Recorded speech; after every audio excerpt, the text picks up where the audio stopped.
Assalamualaikum warahmatullahi wabarakatuh. Bismillahirrahmanirrahim. Alhamdulillahirabbil alamin. Wa bihi nasta'in ala umuri dunya waddin. Wassalatu wassalamu ala asyrafil anbiya wal mursalin wa ala alihi wa sahbihi wa man sara ala nahjihi bi ihsanin ila yaumiddin wa ba'd. Allahumma salli wa sallim wa barik wa an'im ala nabiyyina Muhammadin wa ala alihi wa sahbihi ajmain. Hadirin Allah muliakan, alhamdulillah kita panjatkan puji dan syukur kita kepada Allah tabaraka wa taala atas segala nikmat dan karunia yang Allah berikan kepada kita. Sebagaimana salawat dan salam semoga senantiasa tercurahkan kepada Rasulullah alaihi salatu wassalam beserta para keluarga, para sahabat dan orang-orang yang istiqomah berjalan di bawah naungan sunnah beliau sampai hari kiamat kelak. Hadirin Allah muliakan, kita akan kembali melanjutkan kebersamaan kita dengan Riyadhus Shalihin, kitab yang ditulis oleh Imam Yahya bin Sharaf bin Muri Abu Zakaria yang biasa dikenal dengan nama Al-Imam An-Nawawi rahimahullahu ta'ala. Karya yang sangat fenomenal, karya yang dipilih oleh banyak para ulama untuk mendidik umat, mendidik masyarakat di dalam kehidupan keseharian mereka, dan terbukti efektif, terbukti memberikan banyak perubahan di tengah-tengah masyarakat, karena memang buku ini diberikan keberkahan oleh Allah Subhanahu wa taala. Nahsabu kadzalik wallahu hasibuhu wa la nuzaki 'alallahi ahad. Sebagaimana yang dijelaskan oleh para ulama seperti As-Subki, bahwa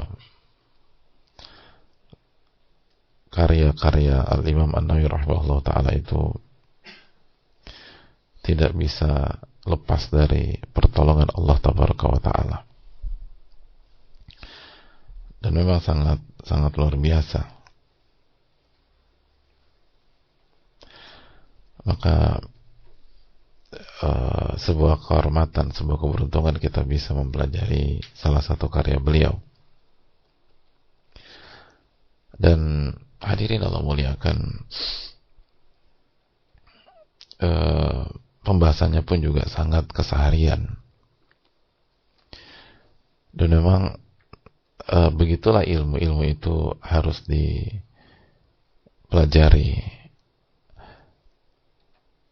Itu setiap hari, hadirin.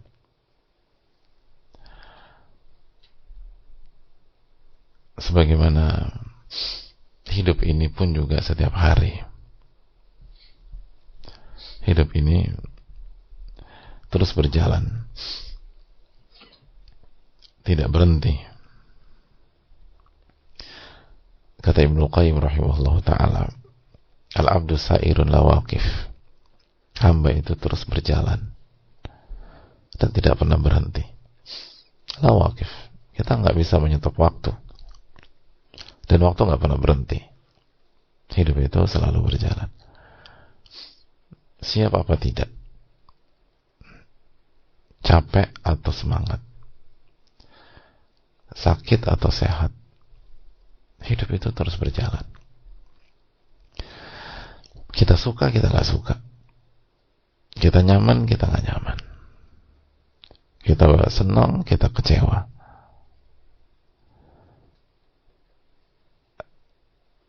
kita fresh atau kita lagi suntuk. Al-abdu sa'irun la waqif.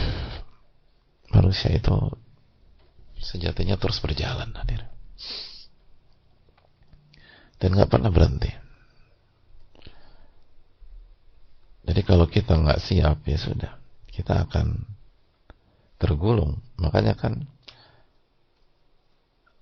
para ulama mengatakan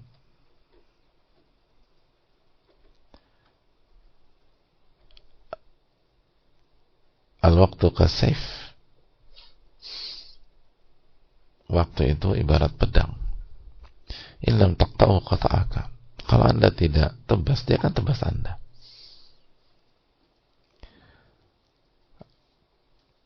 Karena hidup itu jalan terus. Kalau Anda siap, maka Anda akan bisa manfaatkannya di jalan Allah. Kalau nggak siap, kita yang akan kegulung. Kita akan terbawa dan kita akan hancur. Fa imma ila fawq wa imma ila asfal. Lalu kata para ulama seperti Ibnu Qayyim, dan berjalan kalau nggak ke atas atau ke bawah.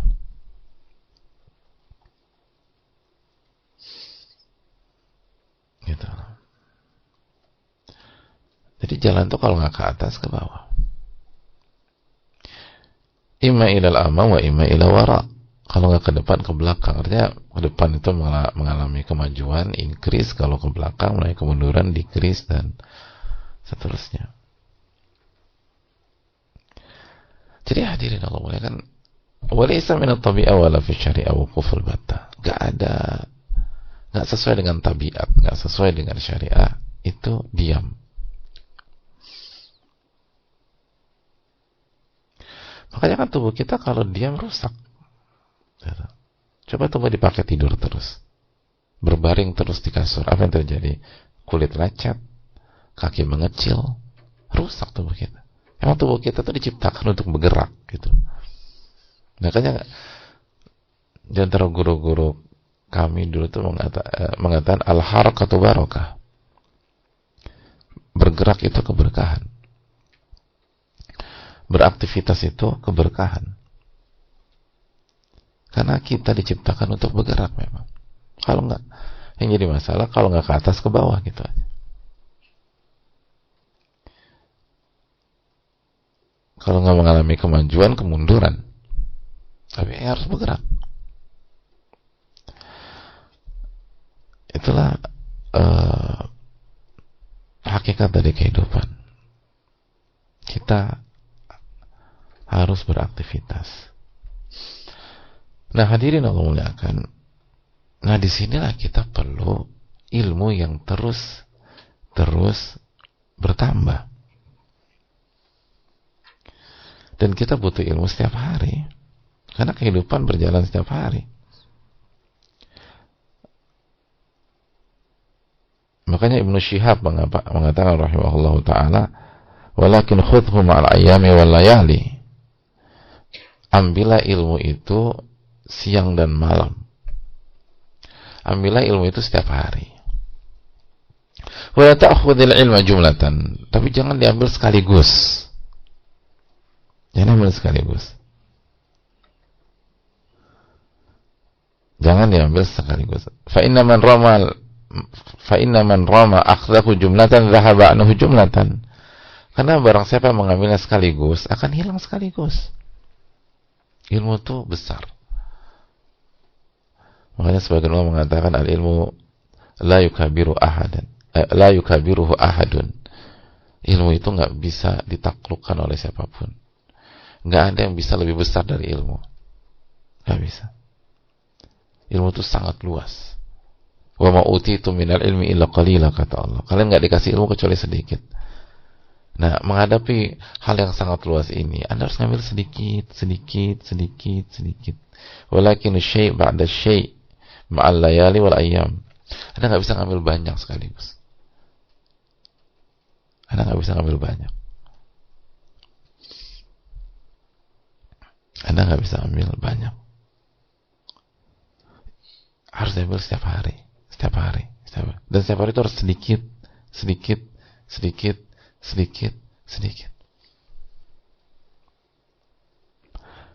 Makanya kata beliau rahimahullah, walakin syai' ba'da syai' ma'al layali wal ayyam. Tapi sedikit demi sedikit setiap hari. Nah, di sinilah peran buku-buku yang luar biasa seperti Riyadhus Shalihin. Makanya kan kita berusaha pelajari kan sedikit. Kajian paling lama setengah jam. Satu hadits atau kurang dari satu hadits. Sedikit.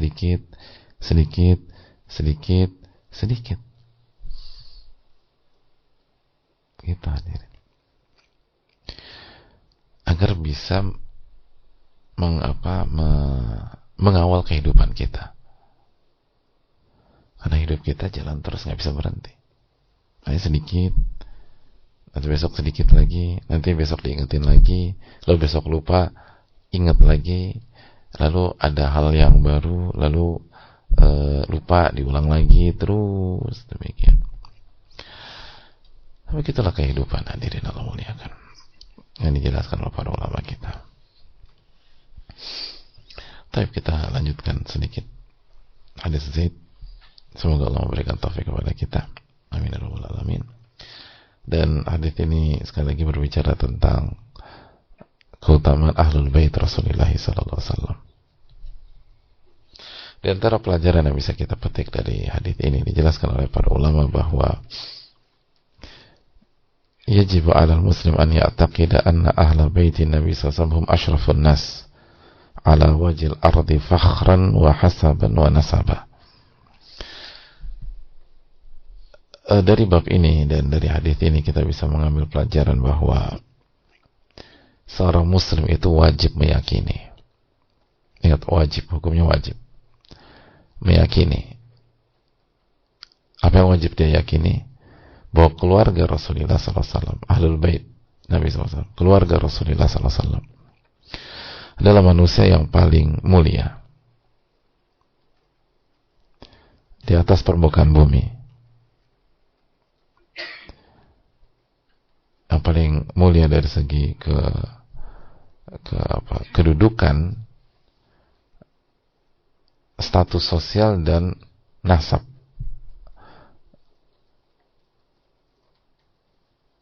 Dan darah itu paling mulia.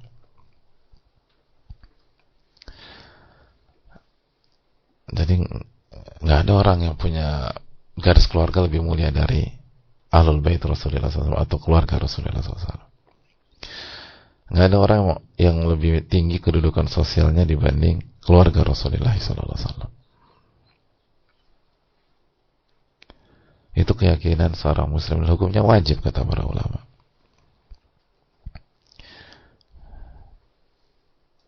Fayajibu ala kulli muslim hifdhu haqqihim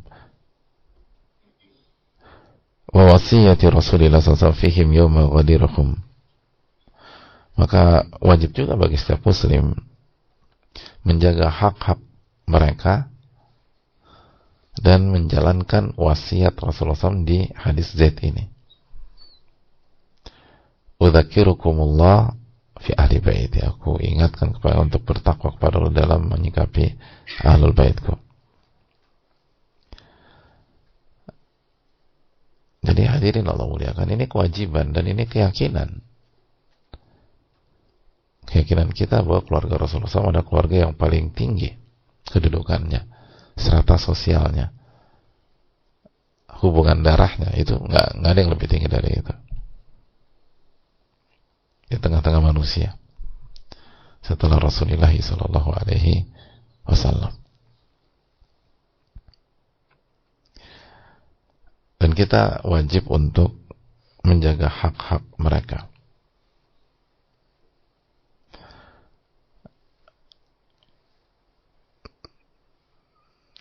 Wa ma'rifatu qadrihim wa manzilatihim, dan wajib mengetahui kedudukan dan posisi mereka.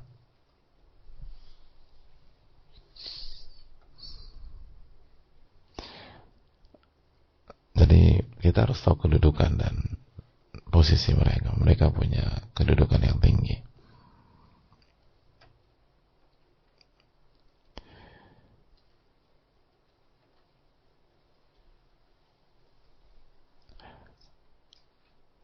وتوليهم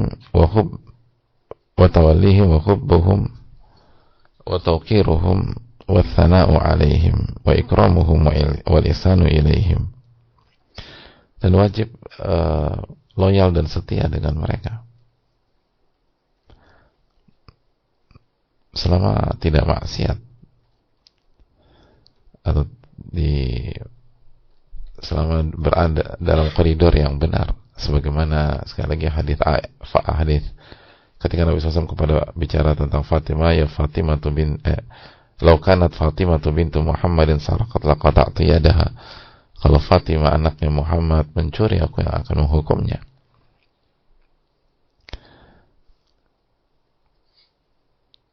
Jadi kalau itu Fatimah radhiyallahu ta'ala anha langsung anak Rasulullah SAW, nggak ada pemisah antara beliau dengan Rasulullah SAW, lalu bagaimana dengan yang lain?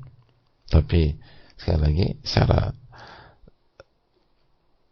tetap kita harus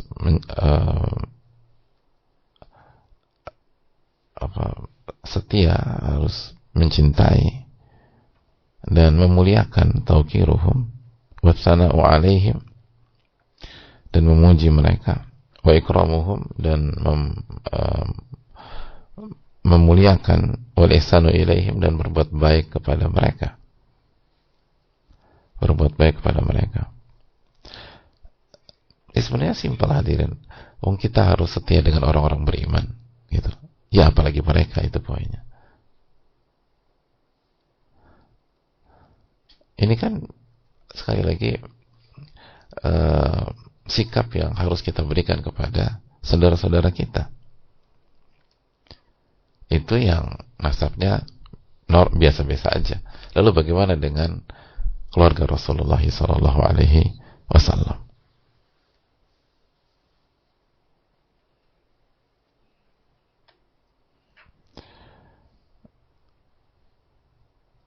Lalu ini yang membedakan wassalatu wa taslimu alaihim,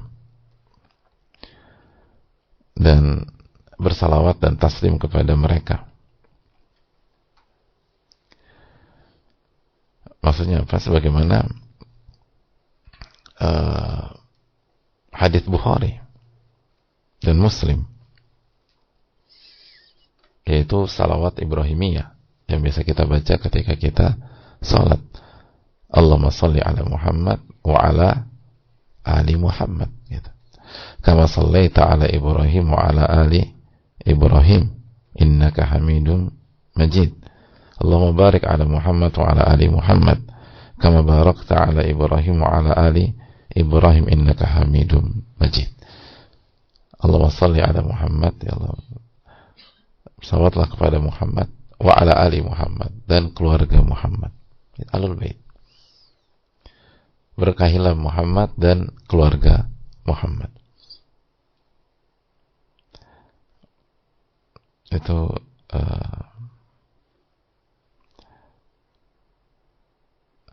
poin yang perlu kita camkan bersama-sama. Dan itu hak mereka. Hak mereka. Jadi hak mereka kita bersalawat. Allahumma salli ala Muhammad wa ala ali Muhammad kama sallaita ala Ibrahim wa ala ali Ibrahim innaka Hamidum Majid wa barik ala Muhammad wa ala ali Muhammad. Atau secara umum Allahumma salli wa sallim ala nabiyina Muhammad wa ala alihi, gitu. Atau kalimat salawat umum kan biasa, Allahumma salli wa sallim ala nabiyina Muhammad wa ala alihi wa sahbihi ajma'in. Itu adalah hak mereka.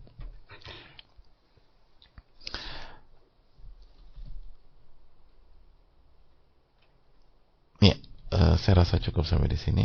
Kita akan lanjutkan biidznillah taala keyakinan seorang muslim terhadap keluarga Rasulullah sallallahu alaihi wasallam. Aku qouli hadza wa astaghfirullah lakum subhanaka wa la ilaha illa anta astaghfiruka wa atubu ilaik. Assalamualaikum warahmatullahi wabarakatuh.